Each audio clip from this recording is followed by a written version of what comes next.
Mais du coup, qu'est-ce que tu veux dire par le fait d'être mise en dette et emprisonnée?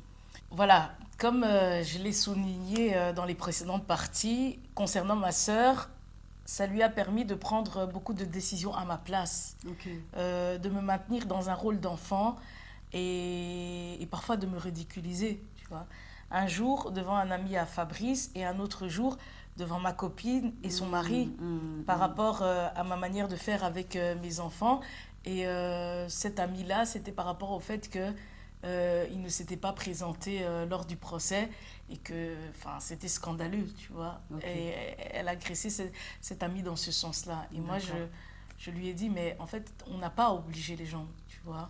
Mais elle continuait, et donc ça m'a gênée. Mhm. Et c'est notamment par rapport à ça que cet ami-là qui venait régulièrement nous voir a commencé à prendre des distances, même si après il m'a expliqué le discours de tu refais ta vie. Pour moi, c'est lié à cet événement-là, Oui, tu tu as vois. Et compris, quoi. c'était décevant parce que voilà, c'était une démarche qui m'avait touchée, tu vois. Et Oui, ma sœur s'est encore permise de s'interposer. oui, je vois. À la base, c'était pas méchant, mais voilà, Mm, on n'exige pas ça des gens. tout à fait. Et puis là, souvent, je m'énervais par rapport à elle, je reprenais le dessus, mais en soi, ça change rien. Avec ma sœur là en question, on s'était enfermé dans une relation ultra toxique parce que quand c'était comme ça, on avait des accrochages, tu vois. Et Oui, donc cette relation, en fait, elle a tenu ma sœur et moi pendant plusieurs années et je ne voudrais plus jamais, mais jamais revivre ça, tu vois. oui, tout à fait. Et C'est compréhensible. concernant l'avocat, le premier, Mhm. tu vois, Oui. qu'il ne voulait pas d'argent parce que Fabrice était devenu un ami, tu te souviens. Mhm. Euh, un jour, il me donne un rendez-vous à 19 h Ok. et à la salle d'attente, je me rends compte qu'il avait donné la même heure à trois autres personnes, tu Ah vois. ouais. Le choc, tu Oui, oui, vois. bien sûr. À trois autres personnes. Pareil pour son dossier, jamais il a pris le temps de le lire. Et à chaque fois, il me disait qu'il allait le faire et me répondait toujours en décalé, soit 2, 3 jours plus tard, tu Ok, vois. donc il n'avait pas lu le dossier de Fabrice, c'est Non. ça? En tant que son avocat. Enfin, Ouais. que là-bas. Ok. Et, tu vois, Ok. c'était Ouais, hyper c'est. frustrant Ouais, ouais, et il ouais. ramenait tout à l'argent, me dire que ce que je pourrais gagner par rapport à ce procès-là, au lieu du principal, rendre justice à Fabrice, tu Tout à vois. fait. Oui, oui, oui, oui, oui. Euh, Hmm. tu vois, le Ndibou, l'arabe, et sa belle-mère, son ex-belle-mère, qui était ancienne juriste, Mhm. eux, ils ont pris le temps d'éplucher le dossier de Fabrice. Comme j'ai dit, elle a pris le temps, la juriste, d'amener son expertise, Mhm. comme j'avais expliqué, d'interroger, de se rendre sur les lieux de l'accident. Elle est Ok. partie sur les lieux Et c'est énorme, hein? de l'accident. Elle a interrogé les commerces autour Mhm. avec, avec sa fille. Je pense qu'ils ont pris des photos sur les lieux. Ils ont demandé par rapport à s'il y avait eu des caméras qui fonctionnaient à ce moment-là aux commerçants. Et je me Bien rappelle que vu. même une des personnes qu'ils avaient interrogées ont dit, ma sœur, non, qui lui ont dit, mes sœurs, pour les étrangers, hein, les caméras ne fonctionnent jamais. Tu vois, Oh, façon de waouh. parler, tu Bien vois. sûr. Une Hmm. justice à deux vitesses, C'est tu ça. vois. Et comme je disais, comme je disais, la fille de cette juriste, qui est la mère des enfants du Ndibou, a aidé dans plusieurs choses. Ok. Et au moment où j'ai pris mon second avocat, Mhm. que je payais cette fois-ci, Mhm. tu vois, afin d'exiger un travail correct Hmm. et éviter d'être méprisée, Oui. elle m'a demandé si elle pouvait m'accompagner, la fille en question, Hmm. à un de mes rendez-vous avec ce nouvel avocat. Oui. Et elle proposait de soumettre le travail effectué par sa maman Ok. en tant que juriste, tu vois. C'est quand même spécial à entendre parce que j'entends par là que, en fait, l'ex-belle-mère de l'ami de Fabrice a fait beaucoup plus que l'avocat. Le premier avocat. que le premier avocat. Exactement. Ouais. Ouais, c'est énorme. Et du coup, quand elle me propose ça, accepter couler de source.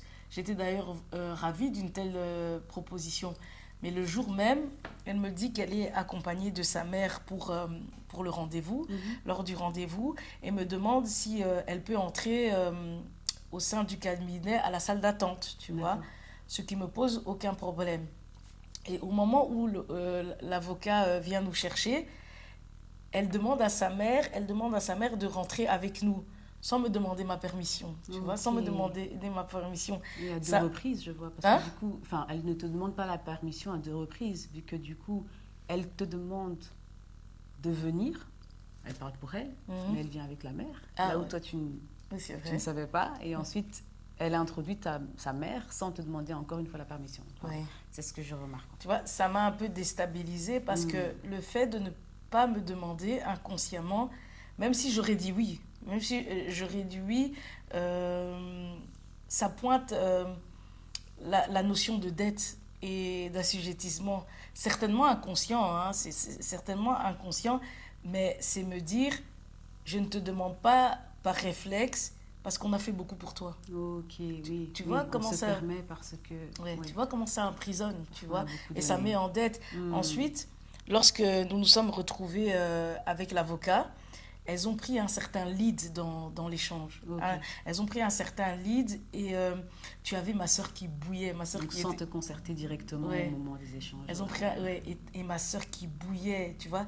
J'essayais de tempérer parce que ma soeur, elle a pas sa langue dans sa poche, tout en étant moi-même mal face à leur prise de position qui, en soi, était noble, mais encore une fois, tu vois. Oui, donc j'ose imaginer, tu es dans le bureau, il y a d'un côté l'ex-belle-mère de l'ami de Fabrice et sa fille, d'un autre côté tu as ta sœur, et tu es censé être concentré sur ce qui se passe avec ce nouvel avocat, mais en même temps tu dois gérer le fait qu'il y a des personnes qui prennent le lead sans ta permission, et le fait que ta sœur se fâche, enfin, ça fait quand même beaucoup à gérer sur le moment. Hein, T'as vu, hein, notre vie, comment tous ces trucs, ça poursuit. Beaucoup. Hein. Ça fait beaucoup. Et tu vois, donc cet avocat, le premier gratuit, ma sœur, ses femmes, tu vois, à la base, ils sont toutes de bonne intention. L'avocat qui veut que ce soit gratuit, ma sœur qui m'aide, les femmes qui aident au niveau administratif, au niveau du dossier. C'est toutes des bonnes intentions, mais ça te coince, tu vois, ça te limite. Et tu vois ta liberté s'éteindre à petit feu. Oui. La veuve, les orphelins, à la merci autant de ceux qui les soutiennent et de ceux qui les ignorent, comme les membres de la famille qui sont jamais venus, les amis qui ont jamais pris des nouvelles de trucs. Donc, dans tous les cas, ce sont des situations qui, tu vois, qui t'alourdissent mentalement. Tu as vu la charge mentale de ceux qui n'étaient pas présents, tu vois, et tout ça. Et en même temps, tu disais tout à l'heure que ça t'enlève de ta liberté, mais en même temps, ça t'empêche aussi d'être pleinement concentré sur ce qui est le plus important dans ce bureau. Tu vois, part, je dois tempérer alors qu'on parle de la situation de Fabrice. Tout à fait. Et c'est ça, tu vois. Et donc, tout ça, c'est un état de dette par excellence et d'infantilisation. Donc, j'ai pris mes distances avec les uns et je réponds par le biais de la sagesse aux autres pour me décharger, tu vois. Ceux qui ont été absents, ceux qui me disent et qui me parlent de leur réputation, du Facebook. Ça n'a pas de sens. En fait, je dois répondre pour me décharger. Pas contre eux, mais... pour remettre les choses en place, quoi. Et oui, et surtout pour me respecter dans ce qui me charge émotionnellement, tu vois. Exactement. Et du coup, en parlant des veuves et des orphelins, comment tu traduis le discours biblique qui dit « Dieu est le Dieu des veuves et des orphelins » ? Quel est le lien que tu fais avec la vision que tu renvoies d'être à la merci justement d'eux ? Et est-ce que tu penses que Dieu serait favorable à ce qu'un père époux ou un époux puisse mourir ? Ouais. C'est vrai que l'on pourrait se dire que c'est jouissif pour Dieu de se donner un tel statut et donc de favoriser la mort physique de l'époux, du père, c'est vrai. Mais ce discours, encore une fois, est symbolique, à prendre dans le sens spirituel du terme, tu vois. Moi, je le définis comme pouvoir se détacher des liens de répétition et ne pas aimer l'époux de manière passionnelle, l'idolâtrer, le mettre sur un piédestal. Et c'est pareil pour l'homme vis-à-vis de la femme. Tu te rappelles comme Adam qui a priorisé le désir de la femme parce qu'elle disait que la pomme était belle et agréable à manger. Oui. Il a priorisé le désir de la femme au commandement de Dieu. Oui. Tu vois? Oui, oui. Il était dans un amour passionnel, sans objectif personnel, tu vois. Effectivement. Là où, tu vois, comme je dis, quand il y a l'arbre de vie, c'est pour mettre l'accent sur le couple. Et je dis, Dieu invite l'homme et la femme, Adam et Ève, à un homme et une femme à devenir. Oui, oui. Et ici, je dis que Adam cède, il n'a pas d'objectif personnel. Les objectifs personnels allaient venir à partir du moment où ils allaient étudier la création, leur environnement, comme j'avais dit, tu vois. Et comme je dis, il faut deux J-E, pour faire un nous, un couple, tu vois. Un couple. Et du coup, j'ai envie de te demander, Fanny, quels sont tes objectifs dans le mariage? Comme ça. Mes objectifs dans le mariage, tout simplement de grandir, d'évoluer, d'avoir beaucoup d'amour dans mon mariage, D'avoir beaucoup d'amour. D'avancer aussi personnellement, professionnellement, enfin Super, voilà. tu vois. D'avoir avoir des enfants, une famille, enfin plus grande. Oui. Et donc voilà quoi, oui. Et donc, voilà. Il faut regarder, quand tu vas dans le mariage, il faut regarder à ces objectifs-là. Grandir, avoir des objectifs professionnellement. Aimer est un élément phare, tu vois. Et c'est dangereux de se contenter d'être ménagère, reproductrice et belle en apparence. Oui, tu vois. Ce qu'on a souvent l'habitude de se dire quand on entre dans le mariage très jeune, on se dit il faut que je sois belle, il faut que je fasse le ménage, il faut que je fasse des enfants. Et c'est tout. Et on s'arrête là. C'est pas assez. Clairement. C'est trop pauvre. Clairement. Et après, quand Ève, elle met au monde, tellement qu'elle est pauvre dans l'esprit, guidée par ses désirs, ben, on voit la tragédie qui se passe. Oui. Un de ses enfants tue. Tuer l'autre. Et je pense que pour éduquer des enfants, il faut un certain bagage, il faut des objectifs qu'on se donne les moyens de mettre en place, tu vois. Et, atteindre une certaine maturité, quoi. Exactement. Et le veuvage, comme dans la Bible, comme je dis, c'est dans la pensée, le raisonnement. C'est conscientiser son histoire, briser ses liens. Je répète tout le temps ça, mais comme j'ai dit, la répétition est la meilleure des sciences. Voilà. Donc tuer l'épouse sous l'angle de sa perception de famille et le voir à l'image de Dieu.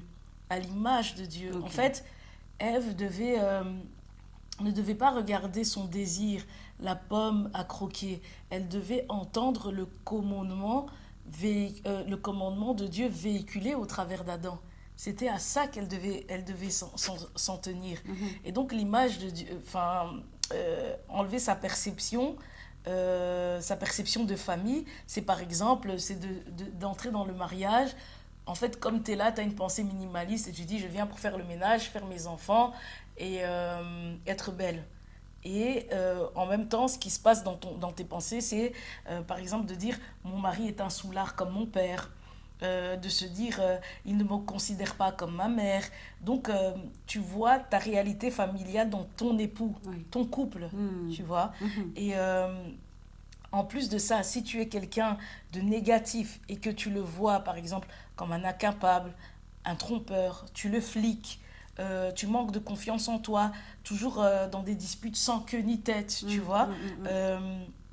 Dans des disputes sans queue ni tête, si tu es concentré sur ça, c'est impossible en fait de gérer en même temps tes objectifs professionnels, d'avoir une maturité, d'avoir de l'amour et d'agrandir ta famille dans un contexte comme ça. Effectivement. Et quand tu es dans toute cette négativité, dans ta perception familiale, ben, tes enfants ne sont pas orphelins. Ils grandissent avec l'énergie d'un père qui possède toute cette toxicité, tu vois. Oui. Cette toxicité que le couple véhicule mutuellement. Oui, tout à fait. Tu vois. Mais donc, si je comprends bien, donc là, on parle au niveau spirituel De la Bible. de la Bible. Pourquoi Dieu dit il est le Dieu des veuves et des orphelins, ouais. Du coup, tant que l'enfant, par exemple, reçoit toutes ces négativités sur son père, alors du coup, il n'est pas orphelin, vu qu'il a un père dans toutes ces négativités. Voilà. Si j'ai bien compris. Et, là où... Et c'est un époux dans toute sa négativité aussi. Voilà, pareil pour l'époux, effectivement. Oui, voilà. Et en soi, en fait, qu'il meure ou qu'il soit en vie, en fait, sur le plan physique, ben, cette réalité, elle reste prédominante. Effectivement. Et tu vas voir que ce sont pas des veuves ni des orphelins, parce qu'ils ont toujours, en fait, cette énergie, tu vois. Et donc, je vais expliquer plus loin, c'est quoi, en fait, les veuves et les orphelins selon la Bible, tu vois. Donc, on comprend que ce sont des pensées limitantes, des émotions brisées. Tu peux être belle, bonne ménagère, c'est la beauté intérieure qui compte. Exactement. Tu vois, Okay. comme le fait de te donner les moyens de mûrir, d'atteindre tes objectifs professionnels, d'avoir des enfants. Mais avoir des enfants, ce n'est pas que ça. C'est de les éduquer aussi. Pour éviter le drame, par exemple, comme Caïn et Abel. Ça demande tout un sens de l'éducation. Donc, elle a été trop vite en besogne et s'est construite sur ses désirs au lieu d'étudier son environnement. Oui, je vois. Tu vois. Je vois. Et tu veux me dire quelque chose ? Si je comprends bien, là où Dieu est le Dieu d'un enfant qui n'est plus dans cette croyance de père avec toutes ses négativités. Et pareil pour la femme. Exactement. Ok. Mais je vais du coup continuer. Et donc les veuves, les orphelins, selon le monde, c'est ceux qui se trouvent à la merci des êtres humains. Parce qu'ils n'ont pas pris le temps de s'émanciper pendant le vivant de la vie de famille. Tu vois, que tu enlèves en fait le père ou la mère ou l'époux ou l'épouse, tu vois. Et donc du coup, c'est des gens qui sont à la merci, fragilisés, tu vois. Moi aujourd'hui, par exemple, et tout, tu t'imagines, si j'étais en fait orphelin selon veuve selon le monde, mes enfants orphelins selon le monde, ben en fait j'aurais été obligée de rester à la merci de ma sœur, de cette femme-là, et ils allaient décider pour mon avenir. Je comprends. Tu as vu que elle est dans le cabinet, en fait ils prennent un lead. Oui, même l'avocat qui méprise le truc. Tu as vu comment on est méprisé, tu vois. Oui, tout à fait. Et donc, tout à fait. On est méprisé et tout. Et donc, c'est important. En fait, on parle des veuves et des orphelins qui, au moment du drame, sont dans une émancipation d'esprit. Ce que je me donne les moyens d'avoir. Oui. D'accord, je comprends. Et du coup, il y a Dieu à la place. Dieu à la place, c'est-à-dire... C'est-à-dire que le mari n'est plus là. Mais du coup, il y a Dieu à la place. En soi, regarde, si je reprends l'histoire de Fabrice, tu te rappelles que pendant notre relation, j'avais déjà travaillé à obéir à Dieu. Quand j'ai pas regardé à son apparence, quand en fait, je fais mes avortements, mais finalement, quand il me dit de faire des enfants, j'en fais quand même. Mais j'en fais dans un cadre où j'ai mon diplôme, tu vois. Qui dit son diplôme a une ouverture d'esprit. Je suis quelqu'un de cultivé et toutes ces choses. Donc, j'ai déjà, en fait, ce bagage. À partir du moment où, du coup, il arrive au moment de la mort de Fabrice, ben, en fait, je suis quelqu'un, en fait, je suis veuve, mes enfants sont orphelins, mais dans une attitude où mon statut dépend de Dieu. Parce que si je ne dépendais pas de Dieu, je n'aurais pas pu me détacher de ces personnes de qui j'étais dépendante. Donc ça prouve que en fait, ce que j'ai acquis dans notre couple, la maturité que j'ai acquis m'a permis aujourd'hui de prendre mon indépendance par rapport aux personnes qui se sont positionnées. Produit, oui. Ouais. D'accord, je comprends mieux. Oui, tu comprends mieux, ok. Et ok, donc du coup, donc, il y a la différence entre la définition du veuf et orphelin au niveau biblique et au niveau du monde, au niveau physique. Au Quoi. niveau, C'est ça que tu précises. Et donc, au niveau du monde, au plus ces veuves et ces orphelins sont à la merci, au plus ils éteignent leur liberté. Ce sont des transferts d'énergie, tu vois. Okay. Ce sont des transferts d'énergie parce que regarde comment, au lieu de me concentrer, par exemple, sur le dossier de Fabrice, je devais gérer le tempérament, tu vois. Ça me détourne, en fait, de mon objectif. Et du coup, transfert d'énergie. Moi, je deviens dans une indépendance de plus en plus récurrente, tu vois.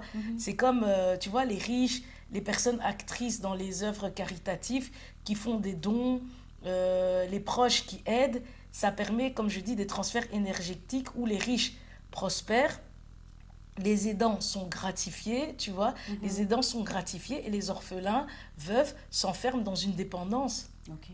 Ils s'enferment dans une dépendance. Donc, c'est important de se positionner par rapport à ce statut en l'alliant à Dieu.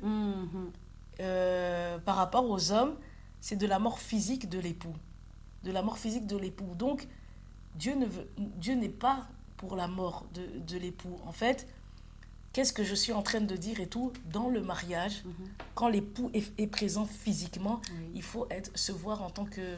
En fait, pour que le mariage puisse fonctionner, il faut se rendre veuve. Il faut se rendre veuve et pour que les enfants soient orphelins de l'histoire de leurs parents. Oui, de toutes ces négativités, quoi. Oui, de toutes ces négativités. Et c'est pour ça, en fait, que j'ai pu mettre mes enfants au monde. Parce que dans mon histoire familiale, avec ce que j'ai vécu, tu vois, ma nièce qui est partie trop tôt, j'ai eu mal et tout, des trucs comme ça, je ne voulais pas d'enfants. À la base et tout ça et tout, je ne voulais pas me remettre en couple et tout ça. Je voulais profiter de ma liberté vu qu'on m'avait trop enfermée, tu vois. Et en fait, c'est parce que j'ai pu, en fait, me mettre en couple avec Fabrice parce que je me suis rendue veuve dans mon esprit. Je comprends. Tu vois. Et donc, même si, en fait, je parle de mon témoignage et je dis que, en fait, de l'extérieur, je dis que mon fils a perdu l'enfant à tel âge et tout, des trucs comme ça. Mais en fait, c'est l'extérieur. Mais en soi, mes enfants sont nés dans une logique où j'étais la veuve, où Dieu était mon Dieu. Parce que j'ai fait mon veuvage. Donc, j'ai une immunité, je trouve. Et cette immunité, elle parle dans mon quotidien. Ok. Et donc, voilà. Par rapport aux hommes, c'est de la mort physique de l'époux quand on parle niveau être humain. Et la notion niveau conscience est que nous soyons toujours dans notre perception des liens familiaux, des émotions brisées, de pensées négatives, même si elles sont réelles. Tu vois, par exemple, admettons que tu as affaire à un homme trompeur et tout ça. Tant qu'on est dans la relation, il faut se brancher à ce qui construit. Faire de cette réalité un levier de réflexion qui tire vers le haut. Un peu comme j'avais dit, tu vois, on fait comme les enfants, les personnes dans la sorcellerie, on fait preuve d'habilité. C'est de se dire, ok, soit il est trompeur, tu pars, mais si tu restes dans la relation, c'est pas pour rester là, à commencer en fait à le fliquer, à lui dire il me trompe et à te nourrir de pensées encore plus négatives. Soit si tu restes, soit tu le quittes, ou si tu restes là, tu commences à te dire mais s'il trompe, qu'est-ce que ça vient provoquer chez moi, qu'est-ce que ça dit de moi, qu'est-ce que je dois travailler sur moi. Là, ça devient constructif. Tu vois. Oui. Et donc, je ne suis pas encore dans un truc où il faut nier tous nos défauts. Non, utiliser nos défauts dans la relation. Je comprends.